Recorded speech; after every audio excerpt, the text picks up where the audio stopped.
Hey, what's going on, people? Welcome to the Gun Shop. Apparently Microsoft is phasing out the Microsoft points system whereby, a map pack may cost you 1,200 Microsoft points, but you have to buy Microsoft points in denominations of, say, 1,500 points. Now, I know they've changed this up, over time, but anyway, you get what I'm saying. So you've got this 300 leftover points that are just sitting there that really kind of are useless, and lo and behold, something comes up like a little avatar upgrade or something that costs technically $1.50 or $2 here, and you're like, well, what am I going to buy with it? Might as well spend it on that. And it's those microtransactions that makes Microsoft and the MS Points system actually brilliant.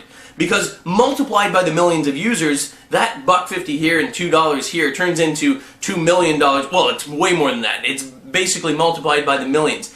Very, very good system, but they're phasing it out for a direct transaction, which means if something costs $12, then you give them $12. So with your credit card information, you don't have to buy chunks of points and have anything residual. It's going to be exactly what it is. However, there are those out there, including myself now, based on the PSN breach, that just don't feel comfortable putting in a PlayStation credit card rather, in order to purchase these things and go out there and they buy the MS Points. You go to your Best Buy or wherever, your GameStop, and you get the actual points cards, which always are in chunks, and you're always going to have residual. Does it really matter at that point then whether you're buying Microsoft points or direct dollars? Because you're still going to have the leftover there. The answer is no. And for many of you, putting the credit card information in there permanently is not an option. Either you don't have one, or it's your parents, or you just don't trust the system, so you buy the cards. So this news, while it's good for those that do direct transactions, although not really a big deal, like I said,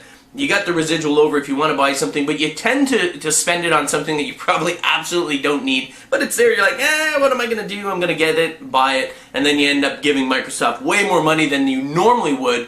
Very, very smart. For those, I would say most of us, I don't know, is that a stretch, perhaps, maybe? I'm just thinking that because of people not trusting online security, I would assume that most of you don't actually put your credit card information into the system, and I don't blame you. In that case there, whether it's Microsoft Points or actual dollar amount cards that you're actually getting, there's no real change here. But there you go. So, and the Microsoft Points is being phased out by the end of 2012. So this will be the last year that you see it, and then it's going over to direct, I was going to say direct deposit. It's going over to direct transactions, so no, additional surplus points here and there. Anyway, that's it. Rate, comment, and if you haven't done so already, please do subscribe to me here on the Gun Shop. You can also follow me on Twitter if you got any other interesting news, predominantly video games and technology. Thanks. Have a great day. Peace.